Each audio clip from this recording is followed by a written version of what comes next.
So hi guys, so ngayon nandito kami sa Montera Verde dito sa Tansa, Cavite. So ayan, as you can see guys, so yun yung model house nila, medyo malayo lang dito sa area. Pero ayan, ito yung location natin ng Montera Verde. So barangay road po ito. Ayan. Change tayo ng ano. So punta tayo dito para makita. So yan guys, ito na yung gate nila, oh. Yan. So yan, nasa 12,000 naman. Yan, meron na kayong 3 bedrooms, 2 toilet and bath na provision for 3 BR ito.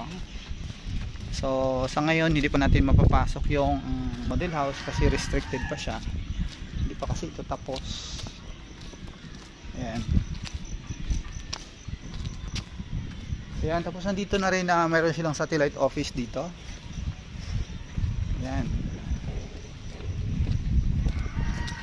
So yun yung ibang location natin. May mga block 10, 11, 12. So yan. So kung interested kayo dito, ayan, may medyo marami pang open dito sa ngayon. Nasa 2,190,000 something ganun. Basta yung monthly nito sa Pag-ibig nasa kulang-kulang 11 and depende kung ang makuha nyo dito ay 24 months. Kung 18 months, syempre medyo mataas siya ng konti. So yan guys.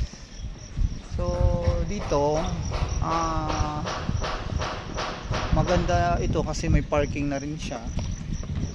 Ang lot area po pala nito ay 48 at saka ang floor area niya ay 55. So wala na po kayong makitang ganun kamura guys, na ganun kalaki ang floor area at saka yung lot area niya. Saka ang Tansa ay nabelong na rin ito sa medyo ano na rin kasi malapit lang po dito yan ang Anyana. So yan, so kung interested kayo dito, ayan, message lang sa aking Facebook at saka YouTube. Yan, meron po tayo.